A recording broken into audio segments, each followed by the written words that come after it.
Bonjour, bienvenue dans cette démonstration de DataWatch Modeler.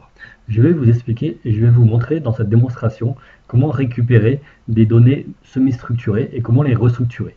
Comment récupérer par exemple des données provenant d'un état ERP comme celui-ci. Dans un état comme celui-ci, généré par SAP par exemple, vous avez un certain nombre d'informations, des en-têtes, des pieds de page, des totaux, des sous-totaux. Ici on peut voir que l'on a le client, le nom du produit, la quantité, etc. Donc je voudrais automatiquement récupérer l'ensemble de ces informations.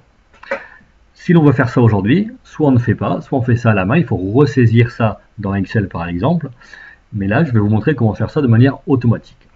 Donc je vais ouvrir ici l'interface DataWatch Modeler qui va vous permettre de créer des modèles, des templates pour récupérer automatiquement ces données semi-structurées. Donc je vais ouvrir le rapport SAP, le rapport ERP. Voici ce rapport.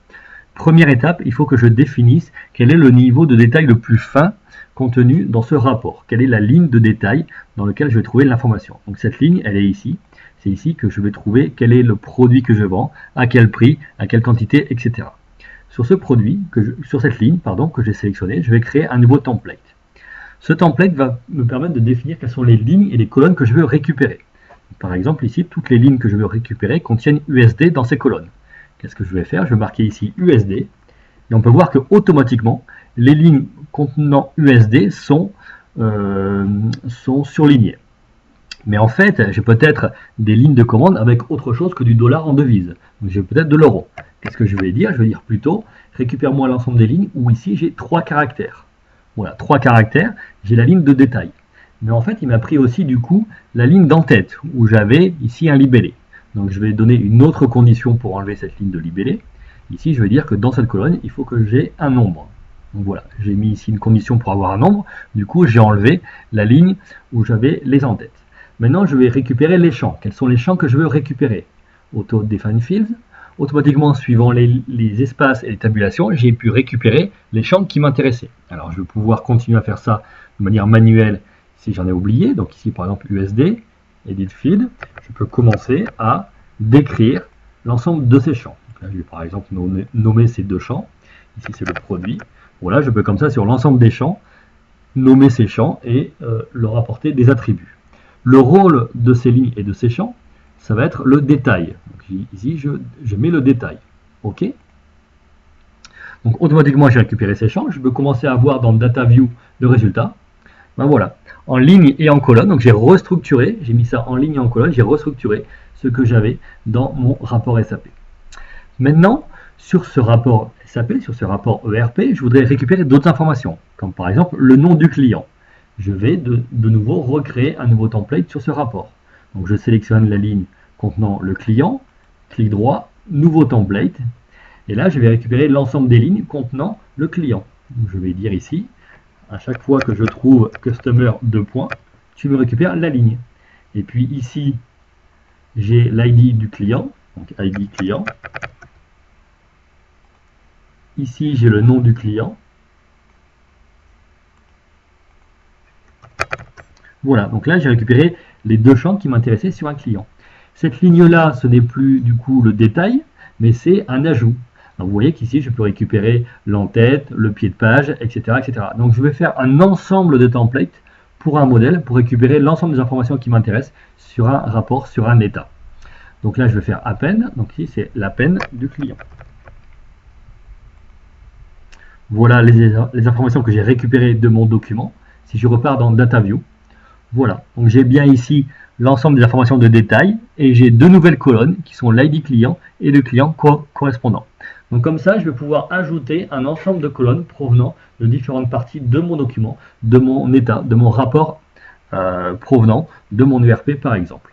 Alors, je vais vous montrer un exemple de projet avec un certain nombre de choses déjà réalisées. Donc ici, je vais ouvrir un projet. Dans ce projet, j'ai deux rapports qui ont été utilisés pour récupérer les données. Donc vous voyez, je récupère ici mes deux rapports. Donc dans ce cas, j'ai récupéré la date, l'organisation de vente, la date de facturation, etc., etc. Donc si je regarde les données, j'ai bien ici un ensemble de colonnes avec des noms que j'ai définis et l'ensemble des informations provenant de mes états. Ce qu'il faut savoir, c'est que dans ce data view, dans ces colonnes, je vais pouvoir rajouter d'autres informations. Donc ici, j'ai la possibilité de faire des nouveaux champs calculés à partir des données existantes. Donc par exemple, une marge, un profit, etc. Donc si je fais un nouveau champ calculé, vous allez voir que comme dans Excel, je vais avoir un ensemble de fonctions me permettant de faire des conversions, des additions, etc., des formules pour créer des nouveaux champs. De la même manière, je vais pouvoir automatiquement ici commencer à faire de l'analyse dans cet outil, faire des filtres, faire des tris, etc., etc. Une autre chose aussi très importante, je vais pouvoir faire des lookups. À quoi servent les lookups? C'est par exemple pour faire de la reconnaissance de revenus.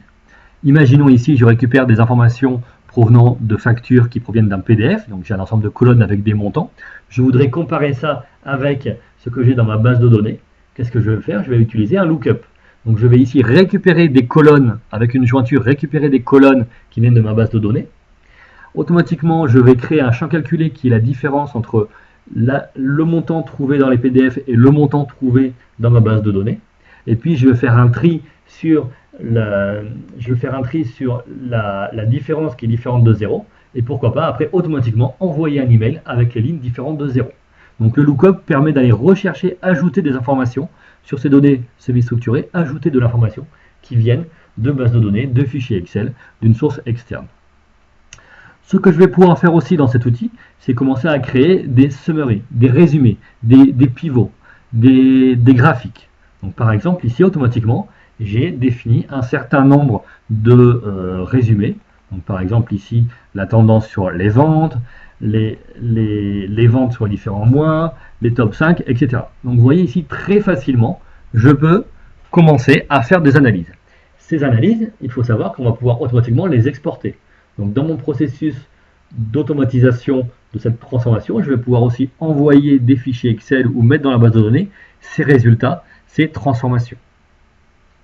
Alors le but du jeu ici, c'est bien à la fin d'exporter les données dans une base de données, dans un fichier Excel. Parce que moi, je ne vais pas stocker les informations, je n'ai pas stocké les informations dans une base de données. DataWatch n'a pas de base de données. On va exporter ça dans votre base de données, dans un fichier texte. Donc qu'est-ce que je vais pouvoir faire à partir de cet outil? Je vais pouvoir directement exporter. Donc soit exporter les rapports, donc aller placer les rapports quelque part, aller exporter les tables avec les données, créer, mettre à jour une table d'une base de données, exporter aussi les résumés ou les graphiques. Donc exporter tout ça vers une autre base de données. Donc là, dans cet outil Modeler, c'est one shot, c'est en manuel. On prend un rapport, on crée les données, on extrait les données et on met ça dans un fichier Excel. Maintenant, dans une entreprise, on va vouloir automatiser ce processus. Donc, par exemple, dès que j'ai un rapport qui arrive dans un répertoire, je veux le prendre et je veux automatiquement alimenter une base de données. Ou je veux faire ça de manière schedulée, de manière automatisée. Tous les matins, à 8 heures, tu me prends les états qui viennent de mon mainframe qui sont dans ce répertoire ou sur ce site internet et automatiquement, on les transforme avec un modèle DataWatch et on met le résultat, les données, dans une base de données. Donc ici, sur événements, qu'est-ce qui va se passer? J'ai un rapport SAP, donc un certain nombre de rapports SAP comme je vous les ai montrés tout à l'heure. Automatiquement, dès que j'ai un rapport qui va arriver dans ce répertoire, sur événement, en fait, j'ai un processus qui observe ce répertoire de manière continue. Ben voilà, automatiquement, le rapport, vous avez vu, a été remis dans son répertoire d'origine et automatiquement, j'ai créé un fichier Excel avec les données qui ont été extraites de ce rapport SAP. Donc comme ça, on va pouvoir automatiser l'alimentation d'une base de données avec des états, des rapports, des PDF, des factures, des fichiers de log, des fichiers XML, etc. qui vont pouvoir être récupérés et mis dans une base de données. Quand on extrait des données de documents semi-structurés, ça peut être aussi des fichiers de log web, des fichiers HTTP, des fichiers XML, XBRL, tout ce qui est semi-structuré. Voilà. Alors, la dernière chose, c'est qu'on va pouvoir aussi directement, depuis l'outil Modeler, exporter ça pour être utilisé dans notre outil de data visualisation. Donc ça fait l'objet d'une autre démonstration. Voilà, je vous remercie pour cette démonstration. Bonne utilisation de DataWatch Modeler. Merci.